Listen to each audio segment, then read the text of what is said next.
Ating simula ng umaga ng mga balitang dapat nating malaman sa 774 Balita Ngayon. 774 Balita Ngayon. 30 minutong pag-uulat ng mga impormasyon at mga pangyayari sa loob at labas ng bansa. 774 Balita Ngayon. Kasama ang buong pwersa ng 774 News Team. 774 Balita Ngayon. Sa himpilang pinagkakatiwalaan sa balita at serbisyo publiko. DWWW 774, your ultimate news and music radio. At ngayon, narito ang inyong mga tagapagbalita. 774 Balita Ngayon. 774 Balita Ngayon.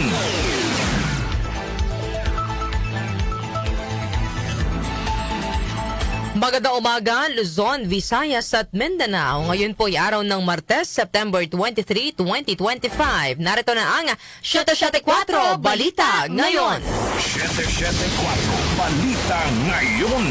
At sa ating pong mga headline, Grupong Anonymous PH nagsimula ng panghihikayat online sa nangyaring gulo sa kilos protesta noong linggo ayon po sa DICT.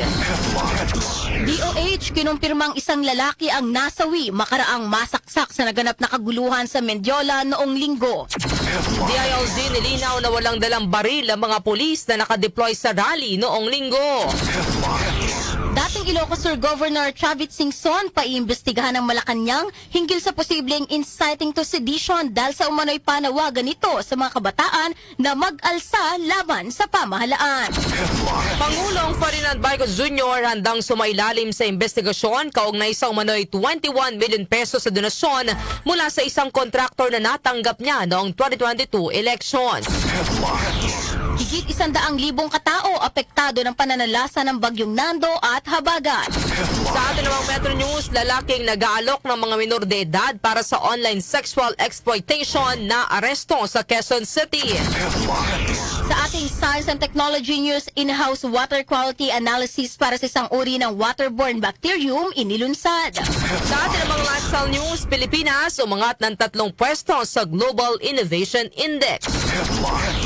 Sa ating music trivia, kaarawan ngayon ng Spanish singer-songwriter na nagpasikat ng mga kantang Hey at Crazy. Sino siya? Alamin. Sa atin namang balita ang kakaiba, isang hotelier sa Poland magbibigay ng reward sa kanilang mga kliyente na mabubuntis habang nakastay sa kanilang mga hotel. Ang ating po oras, 6:37 ng umaga. Kami po ang inyong tagapagbalita, Darlene Olanyo. At ako po si Kenny Gacosta. Darto naman ang detalye ng mga balita. 774 Balita Ngayon. Mga ka-music, update muna tayo sa binabantayan po nating bagyo, si Super Typhoon Nando. Patuloy po ang paghina ng Super Typhoon Nando habang papalabas ng Philippine Area of Responsibility o PAR ngayong umaga ng Martes, September 23. Ayon po sa Weather Bulletin ng Pag-asa, nakasaad na huling namataan ang sentro ng bagyo sa layon 265 kilometers kanluran ng Calayan, Cagayan. Kumikilos po ito pakanluran sa bilis lamang na 20 kilometers per hour. Taglay ang pinakamalakas na hangin aabot sa 185 kilometers per hour malapit sa gitna at pagbugsong aabot naman sa 230 kilometers per hour. Dahil po sa Super Typhoon Nando, nakataas ngayon ng Tropical Cyclone Wind Signal number 3 sa Ilocos Norte, northwestern portion ng Apayao, northwestern portion ng mainland Cagayan, kabilang din po ang western portion ng Babuyan Islands. Signal number 2 naman sa Batanes, nalalabing bahagi ng Babuyan Islands, northern at central portions ng Cagayan, nalalabing bahagi ng Apayao, Abra, Kalinga, western portion ng Mountain Province, northern portion ng Benguet, Ilocos Sur at sa northern portion ng La Union.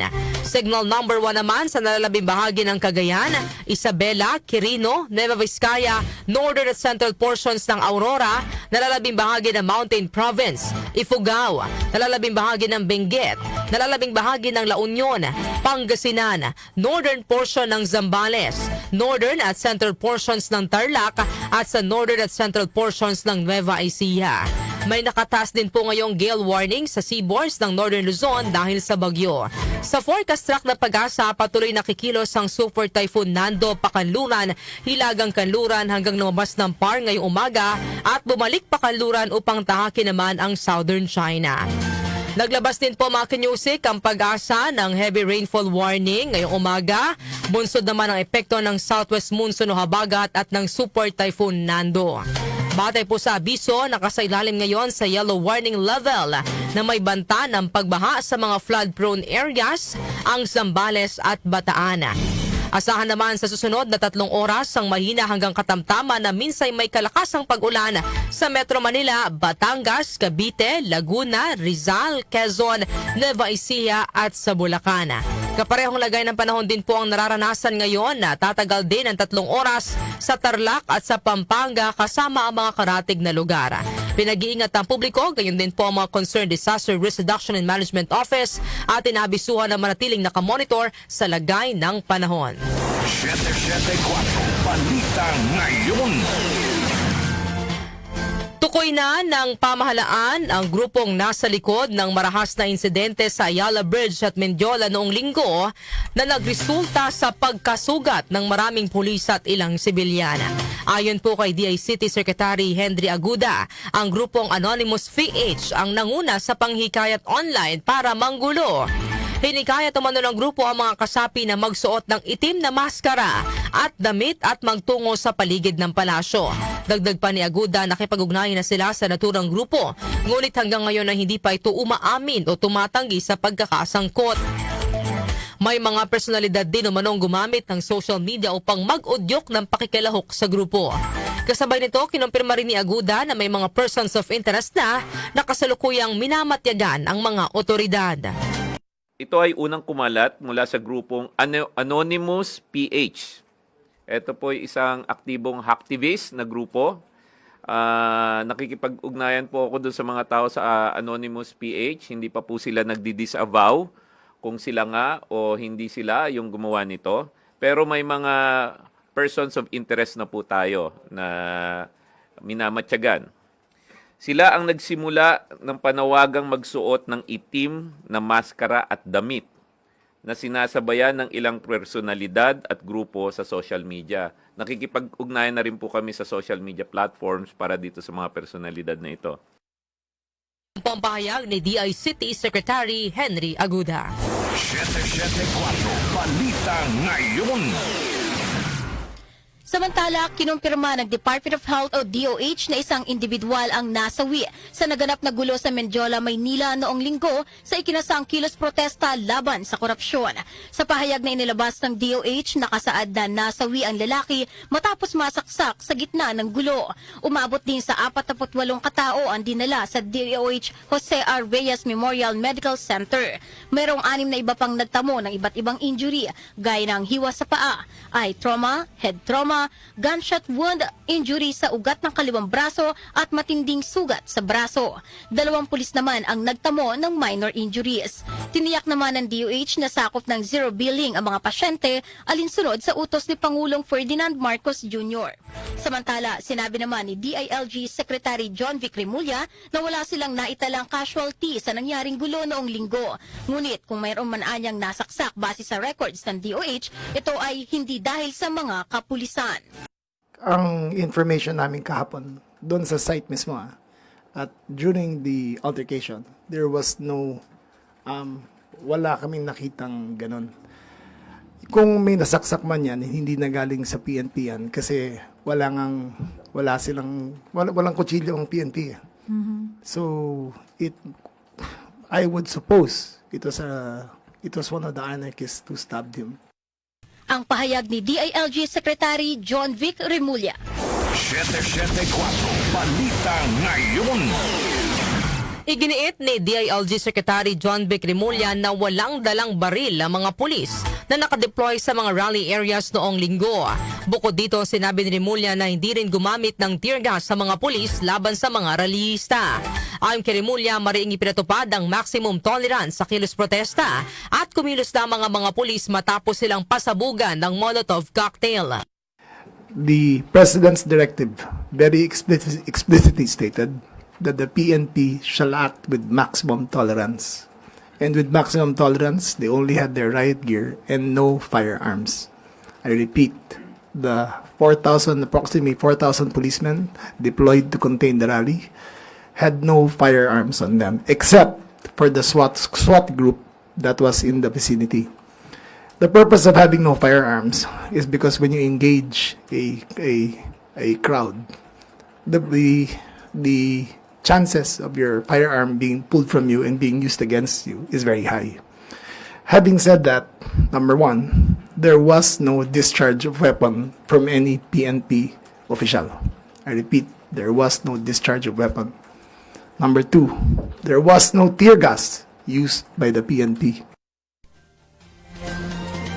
Sinabi rin ni Remulla na may ilang anarchist na sumama sa hanay ng mga demonstrador para magasik ng gulo, dahilan kaya mas maraming pulis ang nasaktan. Samantala sa panayam naman ng DWWW kay NCRPO spokesperson Police Major Hazel Asilo, sinabi nitong walang pulis na namaril sa kasagsagan ng kilos protesta noong linggo. Ayon kay Asilo, hindi nakasuot ng uniforme ng pulis ang umano'y namaril at wala pa rin kumpirmasyon kung totoo ngang namaril ito. Sinabi pa ni Asilo na mayroong nagpaputok ng fireworks sa Recto Avenue, kaya posibleng napagkamalan ito ng mga tao na putok ng baril. Nakita ko po yung post about kung sino po yung namaril daw dito po sa may hotel dito sa parte ng Menjola. Hindi po siya naka-uniform. Wala pong pagkakakilanlan at masasabi na pulis siya. Hindi po siya naka-uniform, naka-civilian po yung sinasabi po nila na namaril. At sa ngayon po iniimbestigahan natin kung ito po ay kung sinong individual ito pero hindi po sa pulis. Pero confirm ma'am na namaril talaga siya? Wala rin po tayong confirmation na namaril siya. Wala din po kasi tayong record pa sa ngayon. Dine-verify po natin kung may sinasabi po na tinamaan daw po ng parang airsoft po yata yung sinasabi nilang ginamit nitong taong ito. Hindi po siya namaril at baka po napagkamalan lang ng ating mga yung mga nandun po, yung mga bystanders, yung mga usisero po doon sa area na yun. Kasi po nagkaroon po ng fireworks. Kaya po malamang na yung mga pagpapaputok natin ng fireworks, yung mga naganap na fireworks kagabi, is inakala po nila na mga putok po ng maril. Sa datos ng PNP, nasa 131 ang bilang ng mga pulis na nasugatan sa ilang insidente ng karahasan noong linggo, kung saan 15 ang nangailangan ng atensyong medikal. Habang sinabi naman ng DILG na 216 na individual na dawit sa panggugulo ang naaresto ng kapulisan, kabilang na ang 89 na menor de edad. Malacanang, binala ko manong sunugin ng ilang naarestong kabataan kahapon. Pagsampa ng kasong sedasyon, arson at iba pa, pag-aaralan ng pamahalaan. Chanel Salazar sa report. Kinumpirma ni Department of Interior and Local Government Secretary John Vic Remulla na inamin ng mga kabataang naaresto na balak talaga nilang lusubin at sunugin ang Malacanang. Kabilang sila sa grupong responsable rin sa pagsunog sa isang truck sa Ayala Bridge. Sa Malacanang press briefing, sinabi ni Remulla na seryoso ang pahayag ng mga naarestong kabataan, ngunit hindi ito basta magagamit na ebidensya. The capacity to burn the palace is very difficult, but the intent was there. So we have to separate the two of them. Iba yung capacity and intent. So mahirap gawin yun yung gusto nilang mangyari at hindi kami papayag. Pero gusto talaga nila by showing that they had Molotov cocktails ready. Yung lighter naman para sa Molotov yun Kung lighter lang, siyempre hindi makasunog yun, di ba? Pero ayun yung gusto nila. Di ba? Pero kung nakapasok sila at di pinigilan, siyempre kaya na gawin yun. Pero hindi kami papayag doon. Dahil dito, ipinasa muna ang mga kabataan sa Department of Social Welfare and Development para sa assessment. Bukod sa mga menor de edad, may iba pang grupo. Sa Liwasang Bonifacio na lantarang nanawagan anya sa publiko na ihanda ang mga lighter bago magtungo sa Mendiola. Posibleng kasuhan ng mga nahuli ng arson, grave physical injuries, inciting to sedition at paglabag sa anti-terrorism law. Diyan yung arson, diyan yung grave physical injuries, and we can go as far as sedition. Yung statement lang nila na we intend to burn the palace, gusto namin sunugin palasyo, is a seditious act in itself. CDILG Secretary John Vic Remulla. Ako si Chanel Salazar ng DWWW 774, your ultimate music radio. Maraming salamat, Chanel Salazar. 774 Balita Ngayon. Isa pang balita, Manila Police puspusa ng paghahanda sa mga kasong kriminal laban sa mahigit 200 demonstrador na nanira sa kasagsagan ng kilos protesta noong linggo. Gina Mape sa detalye. Tiniyak ng Manila Police ang mabilisang proseso upang maisampa sa piskalya ang mga kasong kriminal at sibil laban sa tinatayang 216 na katao na kabilang sa nanggulo sa Trillion March Rally noong September 21, Linggo. Ayon kay MPD spokesman Police Major Philip Ines, dapat managot ang mga nagsagawa ng paninira sa government and private properties na dito kasama ang 127 adults at 89 minors. Samantala nanindigan si Manila Mayor Francisco Domagoso na kasuhan, bata man o matanda na mapatunayang kasali sa mga nagrayot. Hindi kaya ni Domagoso ang mga magulang ng mga suspect na kausapin na kanilang mga anak at tulungan ng mga pulis na ituro kung sino ang mga tao na kapural sa kaguluhan. Kung hindi anya makikisa sa mga otoridad, ang mga magulang ng mga nagrayot ang babalikat sa problemang binigay nila sa Maynila na kanilang pananagutan sa batas. Tinututukan na niya ngayon ng mga investigador ang ulat na binayaran ang mga rioter ng ilang ma-influensyang individual. Ako si Gina Mape ng DWWW 774, your ultimate music radio. Maraming salamat, Gina Mape. 774 Balita Ngayon. Samantala, pinaimbestigahan ng Malacanang si dating Ilocos Sur Governor Luis Chavez Singson dahil sa posibleng inciting to sedition matapos nitong himukin ang mga kabataan na i-boycott ang kanilang mga klase hanggang hindi nagbibitiw ang mga opisyal ng pamahalaan na sangkot sa umano'y maanumalyang proyekto. Ayon kay Palace Press Officer Claire Castro, malinaw na panawagan ito para mag-alsa laban sa Administrasyong Marcos na maaring magdulot ng kaguluhan. Dagdag pa ni Castro, sinabi mismo ni Singson na hayaan ng mga magulang ang kanilang mga anak na sumama sa revolusyon laban sa korupsyon. Dahil dito, pinasisilip ng palasyo sa DILG, Department of Justice at Philippine National Police ang pahayag ni Singson at tukuyin kung may sapat na batayan upang sampahan siya ng kaso. So tayo na po ang makikiusap sa pamunuan po, especially kay Secretary John Vic Rimulya, kay Acting PNP Chief General Natarts Jr. and of course the DOJ na busisiin mismo ang mga sinabi ni Mr. Chavez Singson. Dahil doon, inakit niya ang mga kabataan, especially high school students, college students, at karamihan dito malamang ay mga minor de edad, upang malaman nila at iniyahan ito na huwag pumasok sa eskwelahan. At habang hindi bumababa ang mga taong gusto nilang pababain.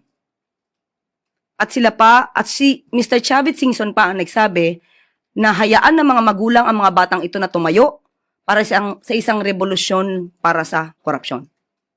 So, dapat maimbestigahan ito upang malaman kung siya ay maaari makasuhan ng inciting to sedition. Press Officer Claire Castro. Samantala, sinabi naman ni DILG Secretary John Vic Rimulya na hindi maituturing na inciting to sedition ang paghikayat ni Singson sa mga kabataan na lumahok sa rally laban sa korupsyon. Inhayag pa ni Rimulya na masaya sila sa panghihikayat ni Singson sa mga kabataan dahil layo naman anya ng protesta na mapakinggan ang kanilang mga hinaing. Hindi naman. Manawagan na Nang imbita lang naman siya na pumunta sa rally. Hindi niya man sinabi na ipabagsak ang gobyerno o patayin ng may patayin na tao. Hindi naman siguro. We're happy that he asked the youth to come out kasi ayun nga ang purpose na to air their grievances. Safe to say that the president heard what was going on, then he heard the grievances of the people, and he is acting swiftly to correct everything. Ang pahayag ni DILG Secretary John Vic Rimulya. Samantala sa pambalita, ilan sa testigo sa maanumalyang flood control projects posibleng hindi ikonsidera sa Witness Protection Program. Conde Batak sa report. Inamin ni Senate President Tito Soto III na posibleng may ikonsidera sa mga testigo ng maanumalyang flood control projects na sumailalim sa Witness Protection Program o WPP at mayroon ding hindi. Ito anyang natalakay matapos magpulong kahapon kasama si Justice Secretary Jesus Crispin Remulla. Ayon kay Soto, napasadahan nila sa pulong ang hiling ng mga resource persons na WPP kung saan mayroong ikukonsidera at mayroon ding hindi isasama. Gayunman, hindi naman tinukoy ni Soto kung sino kina dating Assistant District Engineer Bryce Hernandez, mag-asawang kontraktor na Diskaya at kontratistang si Sally Santos ang isa sa ilalim sa WPP ng DOJ. Bukod dito ay pinag-usapan din nila sa pulong ang tungkol sa mga magiging plano sa mga susunod pang pagdinig, kabilang ang konsultasyon sa mga witnesses, resource persons at mga na-contempt. Conde Batak ng DWWW 774, your ultimate music radio. Maraming salamat, Conde Batak. 774 Balita Ngayon.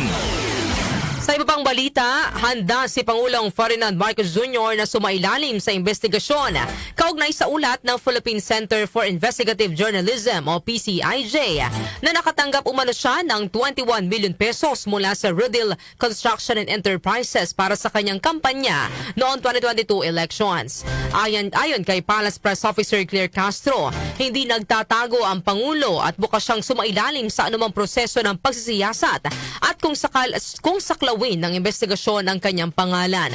Gate de Castro, matapang ang Pangulo at kumpiyansa itong malilinis ang kanyang pangalan sa pamamagitan ng formal na proseso ng investigasyon. Malinaw din anya ang posisyon ng Pangulo na walang sinuman, kahit siya pa, ang dapat mailayo sa batas o sa anumang pagdinig hinggil sa katiwalian. Samantala, 60 billion pesos na kinuhang pondo sa PhilHealth dapat ipaliwanag sa taong bayan kung saan ginamit. Detalye po ay hatid ni Grace Mariano. Pinuri ni Cagayan de Oro City Representative Rufus Rodriguez ang utos ni Pangulong Ferdinand Bongbong Marcos Jr. na ibalik sa PhilHealth ang 60 billion pesos na kinuha ng national government. Kaugnay nito ay iginiit ni Rodriguez sa Department of Budget and Management na ilantad sa PhilHealth members kung saan ginamit ng pamahalaan ang nabanggit na halaga. Umaasa si Rodriguez na walang bahagi ng 60 billion pesos ang ginamit sa palpak at maanumalyang flood control projects. Pinapatiyak naman ni Rodriguez sa PhilHealth na matutupad ang sinabi ni PBBM na gagamitin ng ibabalik nitong pondo sa pagpapalawak ng serbisyo at benepisyo ng mga miyembro nito. Ito si Grace Mariano para sa DWWW 774, your ultimate music radio. Salamat, Grace Mariano. 774 Balita Ngayon. Samantala, lumobo pa sa mahigit 200 o 28,000 na pamilya o katumbas sa mahigit 100 individual o 100,000 individual ang apektado ng pinagsamang epekto ng habagat, bagyong Mirasol at Nando. Sa datos ng NDRRMC, ang mga apektado ay mula sa 181 barangay sa Ilocos Region, Cagayan Valley, Cordillera Administrative Region o CAR, Gitnang Luzon, Bicol Region, Western Visayas at Zamboanga Peninsula. Inihayag pa ng NDRRMC na 4 na kalsada at 4 na tulay sa Ilocos Region at Cagayan Valley ang hindi muna madaraanan ng mga motorista. Nasa 21 kabahayan naman ang winasak ng sama ng panahon. 14 dito ang partially damaged at 7 ang totally damaged. Mayroon ding mga nasirang infrastruktura sa CAR at Calabarzon. Sa ngayon, patuloy ang biniberipika ng NDRRMC ang datos hinggil sa napaulat na 2 nasawi, 2 sugatan at 5 nawawala. Samantala sa kaugnay na balita, PNP nagsasagawa ng clearing operation sa mga lugar na hinagupit ng Super Typhoon Nando. Narito ang report ni Angel Garcia.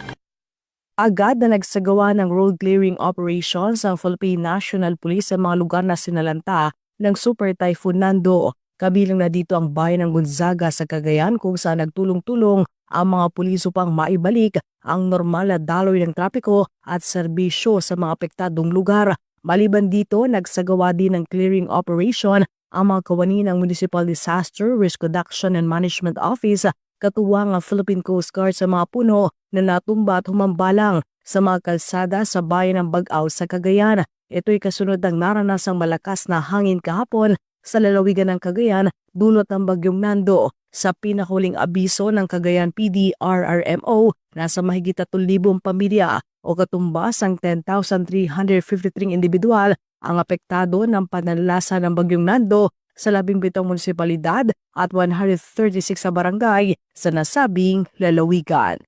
Angel Garcia ng DWWW 774, your ultimate music radio. Maraming salamat, Angel Garcia. 774 Balita Ngayon.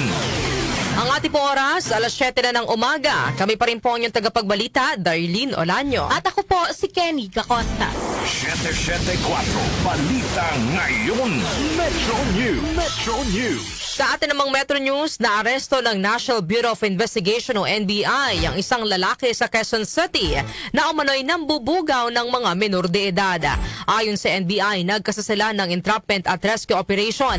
Makaraang ialok ng suspect ang mga biktima sa nagpapanggap na customer. Kasunod dito, nailigtas ang 5 menor de edad at nakumpiska ang mga materyales na may kaugnayan sa online sexual abuse at sexual exploitation ng mga bata.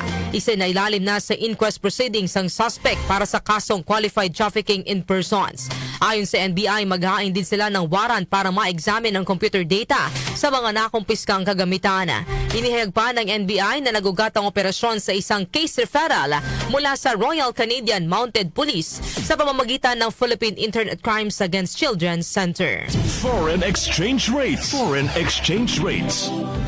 Narito na ang update sa ating foreign exchange rates. Ang palitan ng piso kontra dolyar ay nasa 57 pesos and 16 centavos. Nasa 67 pesos and 19 centavos naman ang palitan ng piso kontra euro.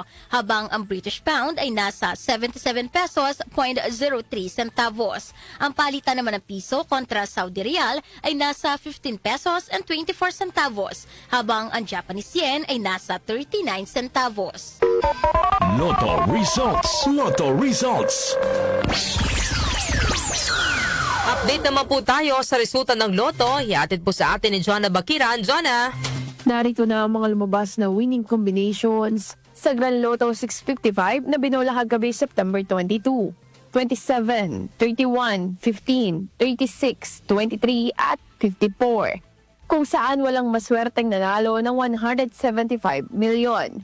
710,820 pesos na premyo. Ang bola naman sa Mega Lotto 645 ay ang 45, 8, 39, 35, 26 at 24. Kung saan walang nanalo ng 43,568,168 pesos na jackpot prize. Ako po si Jonna Bakira na nagsasabing wag lang umasa sa bola, tumaya sa buhay para maka-jackpot ka ng tagumpay. Maraming salamat, Jonna Bakiran. Science and technology. Science and technology. Para sa ating Science and Technology News, in-house water quality analysis para sa isang uri ng waterborne bacterium inilunsad. Detalye ihahatid ni Rosemay Miranda. Inilunsad ng Boracay Water, isang operating unit ng Manila Water Philippine Ventures at concessionaire ng Tourism Infrastructure and Enterprise Zone Authority, ang Project Lego na layong magbigay ng accessible water testing para sa Legionella sa isla ng Boracay. Ang Legionella na isang waterborne bacterium na karaniwang matatagpuan sa mga warm water environment tulad ng mga cooling tower, spa at air conditioning system, ay kilalang nagdudulot ng sakit na Legionnaires, isang malubhang klase ng pneumonia at Pontiac fever. Bagaman karaniwang isolated at nauugnay sa mga kontaminadong water system ang mga kaso sa Pilipinas, patuloy na minomonitor ng Department of Health ang mga potensyal na panganib nito. Bilang isa sa mga pangunahing destinasyon ng mga turista sa Pilipinas, maraming establishment ang isinama ang Legionella testing sa kanilang mga hygiene protocol dahil maaari makagambala sa mga operasyon ng hotel at resort at mauwi sa malaking pagkalugi sakaling magkaroon ng outbreak na naturang bakterya sa isla. Sa pagkilala sa pangangailangan para sa higit na kahusayan at pagtugon, sinimula ng Boracay Water ang pagpapatupad ng in-house Legionella testing gamit ang enzyme detection technology. Tinawag na LegioAlert ang nagbibigay ito ng mga resulta sa loob lamang ng 7 araw nang may pinahusay na accuracy at reliability kumpara sa traditional culture method na nangangailangan ng 10 araw na incubation at madaling kapitan ng iba pang bakterya. Nagresulta ang naturang innovation sa makabuluhang pagpapahusay sa operasyon tulad ng mas mabilis na turnaround time, gayon din na na-minimize ang sample handling at mga transportation risks. Manatiling may kaalaman sa agham at teknolohiya sa gitna ng pagiging moderno ng ating mundo. Ako si Rosemay Miranda ng DWWW 774 Ultimate Music Radio. Maraming salamat sa iyong Science and Technology News, Rosemay Miranda. Lifestyle News. Lifestyle News. Sa atin nabang Lifestyle News, Pilipinas sumangat ng 3 pwesto sa Global Innovation Index. Detalye po ihatid ni Mika Fardo. Mika. Umakyat ang Pilipinas ng 3 pwesto sa global ranking sa World Economics ayon sa mga innovation capabilities, batay sa Global Innovation Index ngayong taon na inilabas ng World Intellectual Property Organization o WIPO. Nasa 50 pwesto mula sa 139 na ekonomiya ngayong taon ng Pilipinas, mula sa 53 noong 2024 na mas mataas kaysa sa target ranking ng gobyerno na 52 ngayong taon, sa ilalim ng Philippine Development Plan o PDP. Samantala, nasa number 59 naman ang bansa sa innovation inputs mula sa number 67 noong nakaraang taon, habang nasa ika-49 sa innovation output na mas mataas din mula sa ika-53 noong 2024. Nauna sa mga innovation strength ng bansa ang high-tech export percentage to total trade, high-tech imports percentage to total trade at utility models by origin. Sinundan ito ng mga pag-export ng creative goods, high-tech manufacturing, information and communications technology o ICT services exports, university industry research and development collaboration, state of cluster development, at domestic market scale.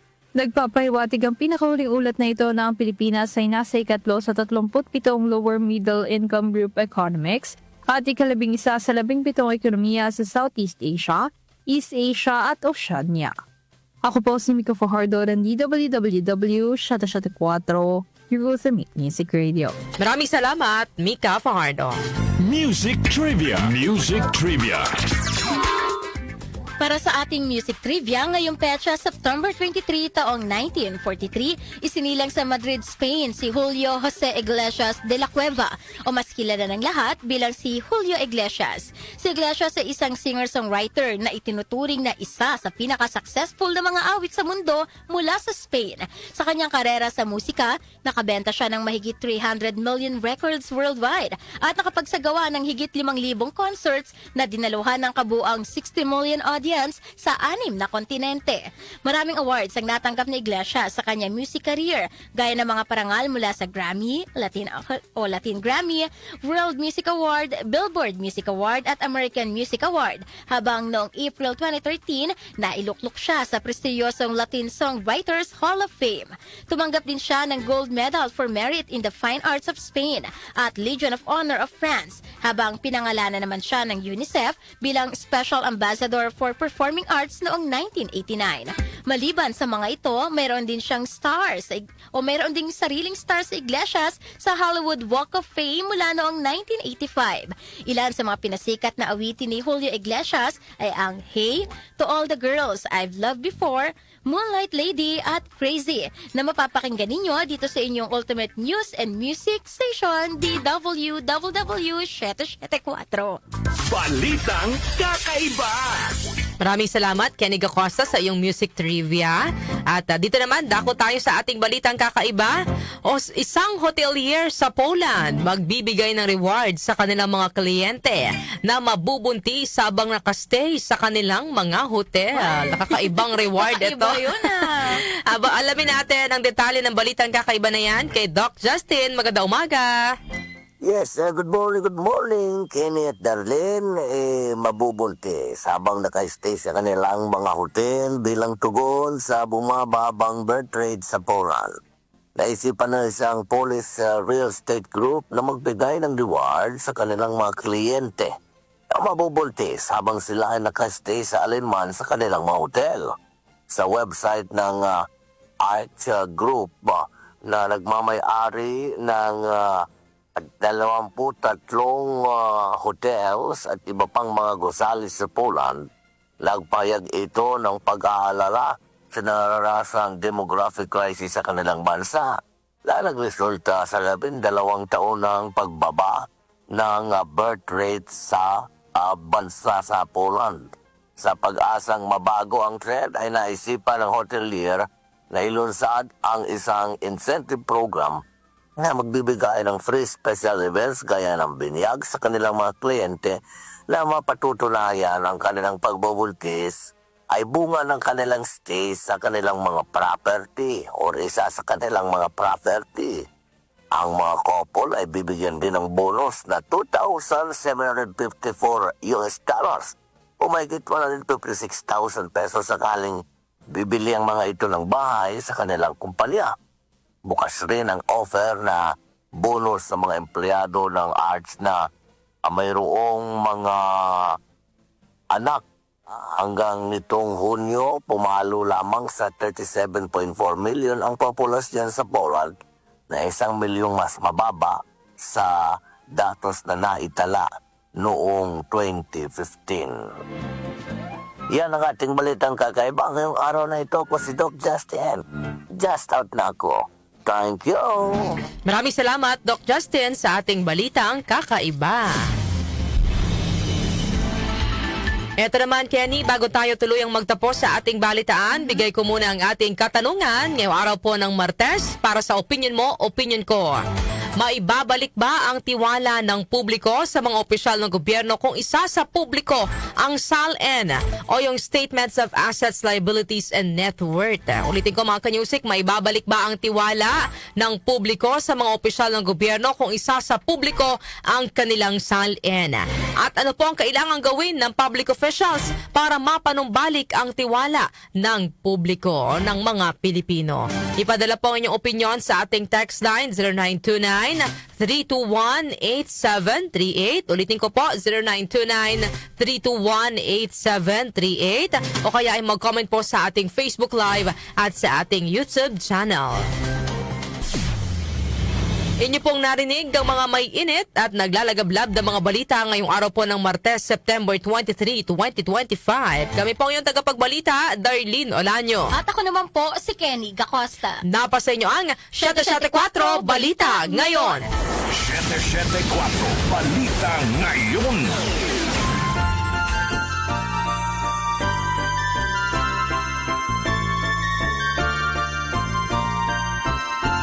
Mayroon na lamang po tayong 93 days bago ang araw ng Pasko.